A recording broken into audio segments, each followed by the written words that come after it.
Hello. जीवशास्त्राच्या अभ्यासक्रमातील या टप्प्यावर आता तुम्हाला एक नैसर्गिक प्रश्न पडला असेल की सजीवांमध्ये लिंग कसं निर्धारित केलं जातं. म्हणजेच एखादा प्राणी नर असेल किंवा मादी असेल हे कसं ठरवलं जातं. आणि याचं उत्तर सोपं नाही, कारण प्राणीसृष्टीमध्ये ते वेगवेगळ्या प्रकारे ठरवलं जातं. काही प्राण्यांमध्ये, विशेषतः सरीसृप किंवा सरपटणाऱ्या प्राण्यांमध्ये, ते वातावरणातील काही घटक किंवा एन्व्हायरमेंटल फॅक्टर्सवर अवलंबून असतं.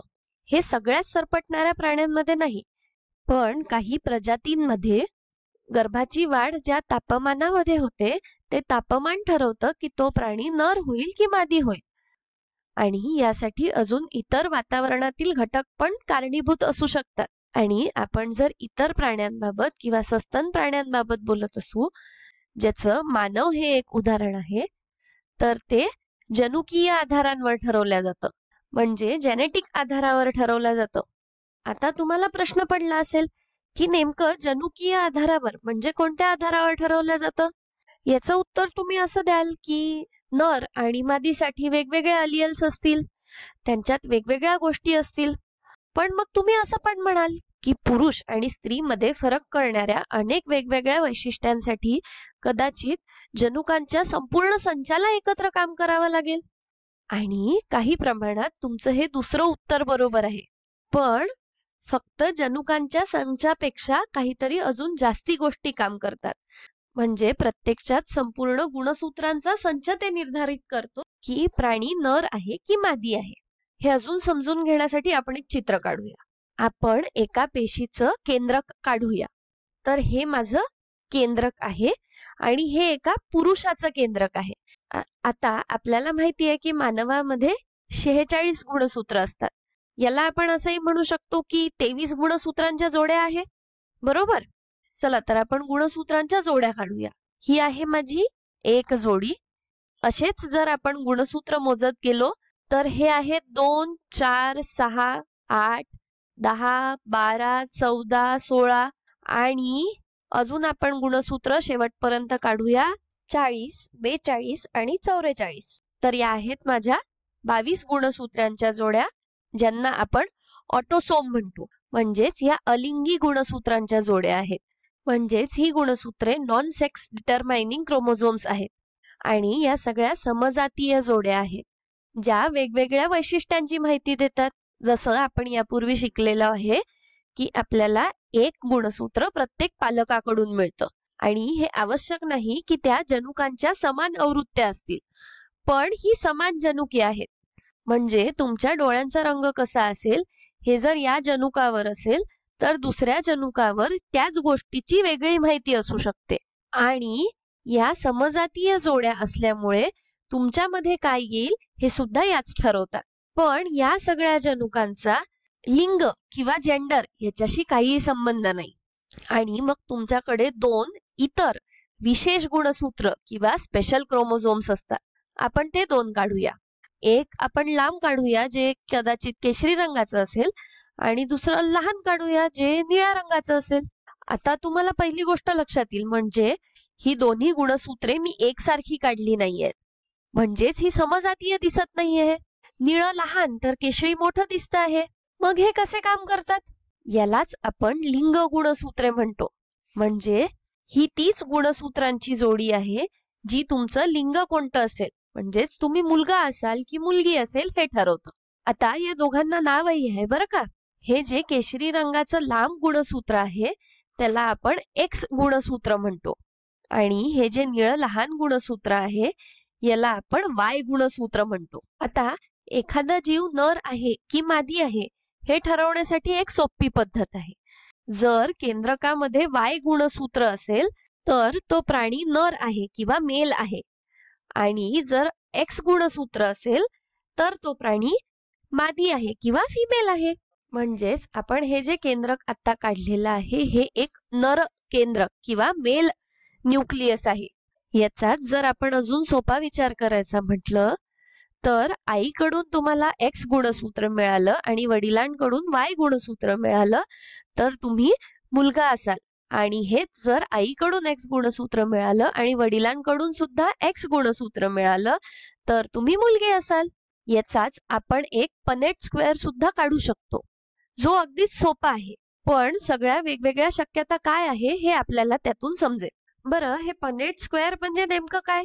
तर या पनेट स्क्वेअरचा शोध ब्रिटिश जनुकीय शास्त्रज्ञ रेजिनाल्ड सी पनेट यांनी 1905 साली लावला. पनेट स्क्वेअर ही एक अशी आकृती आहे जी आपल्याला हे समजून घेण्यासाठी मदत करते की आई वडिलांकडून मुलांमध्ये कोणते गुणधर्म येतील. हे एक जनुकीय विज्ञानातील महत्त्वाचे साधन आहे. हा पनेट स्क्वेअर कसा काढता येईल हे बघूया. तर समजा ही तुमच्या आईची लिंग निर्धारक गुणसूत्रे आहेत, म्हणजेच एक्स आणि एक्स, आणि ही तुमच्या वडिलांची लिंग निर्धारक गुणसूत्रांची जोडी आहे, म्हणजेच एक्स आणि वाय. आपण याचा आता पनेट स्क्वेअर काढू शकतो. यामध्ये सांगा बरं वेगवेगळ्या शक्यता काय आहे? तर आपल्याला आईकडून नेहमीच एक्स गुणसूत्र मिळेल. या पहिल्या शक्यतेमध्ये जर आईकडून एक्स गुणसूत्र मिळालं आणि वडिलांकडून पण एक्स गुणसूत्र मिळालं, म्हणजे एक्स आणि एक्स या गुणसूत्रांची जोडी झाली, तर ते अपत्य मुलगी असेल. दुसऱ्या शक्यतेमध्ये पुन्हा आईकडून एक्स गुणसूत्र मिळालं आणि वडिलांकडून पण एक्स गुणसूत्र मिळालं, तर पुन्हा ती संतती मुलगी असेल. आता या तिसऱ्या शक्यतेमध्ये तुम्हाला आईकडून एक्स गुणसूत्र मिळालं आणि वडिलांकडून वाय गुणसूत्र मिळालं, तर ते अपत्य मुलगा असेल.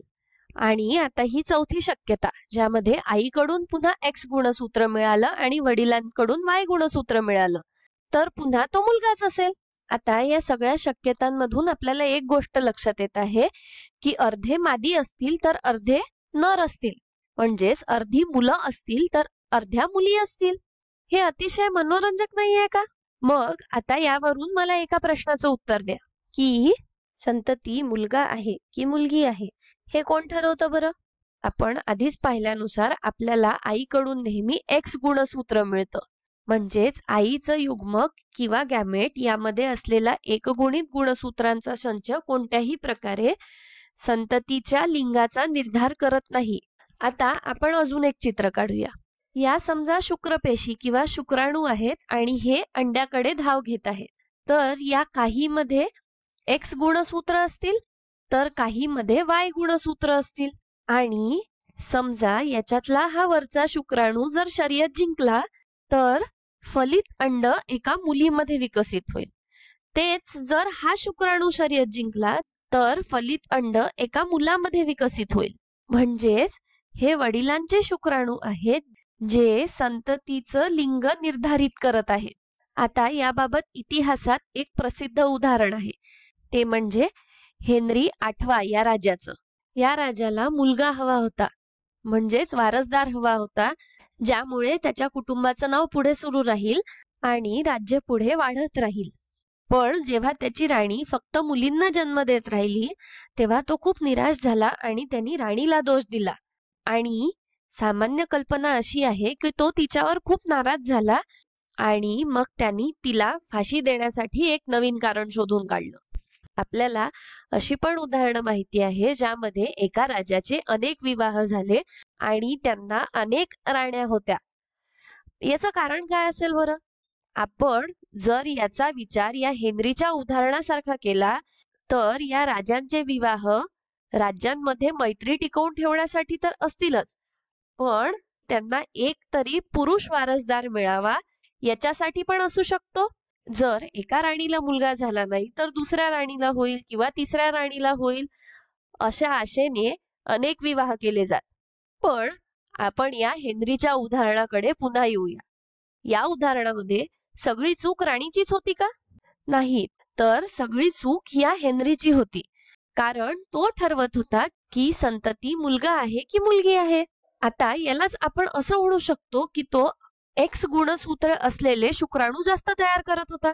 पण हे असं म्हणणं बरोबर नाही की हेनरी कदाचित एक्स गुणसूत्र असलेले शुक्राणू जास्त तयार करत होता किंवा वाय गुणसूत्र असलेले शुक्राणू जास्त तयार करत होता, किंवा हेनरीनी कदाचित वाय गुणसूत्र असलेले शुक्राणू जास्त तयार केले असते तर त्याला मुलगा झाला असता. तर एक्स आणि वाय गुणसूत्रे असलेले शुक्राणूंची किंवा स्पर्म्सची संख्या बऱ्यापैकी समान असते. मग हा शुक्राणू अंड्याचं फलन करेल की हा शुक्राणू अंड्याचं फलन करेल हे कसं ठरतं? तर ही केवळ एक संधी आहे आणि ही शक्यता 50% आहे. 50% हा शुक्राणू फलन करू शकतो किंवा 50% हा शुक्राणू फलन करू शकतो. म्हणजेच हा 50-50 चान्स आहे.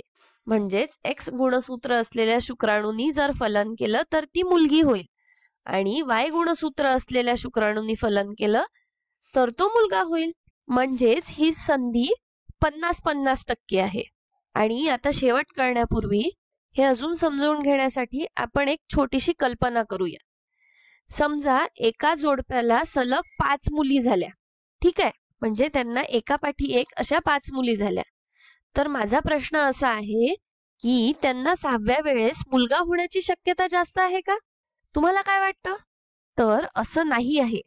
6व्या वेळेस सुद्धा त्यांना मुलगा होण्याची शक्यता 50-50% आहे. प्रत्येक वेळेस जेव्हा फलन होतं तेव्हा बरोबर 50-50% शक्यता असते. याचा अर्थ 6व्यांदा देखील मुलगा होईल की मुलगी होईल याची शक्यता 50-50% आहे. आणि अगदी त्यांना 99 मुली जरी झाल्या तरी हे अगदी खरं असेल.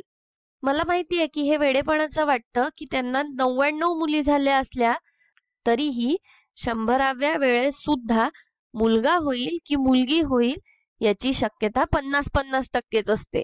तर या व्हिडिओमध्ये आपण काय शिकलो की आपले लिंग निर्धारित करणारे गुणसूत्र जर एक्स आणि वाय असतील तर तुम्ही पुरुष किंवा मुलगा असाल आणि जर लिंग निर्धारित करणारी गुणसूत्रे एक्स आणि एक्स असतील तर स्त्री किंवा मुलगी असेल.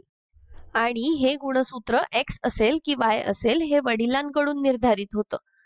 आणि एक्स किंवा वाय गुणसूत्रे असलेली शुक्राणूंची संख्या बऱ्यापैकी समान असते. त्यामुळे फलनामध्ये नेहमी 50-50% संधी असते की ती संतती मुलगा असेल की मुलगी असेल. या व्हिडिओसाठी इतकंच. धन्यवाद.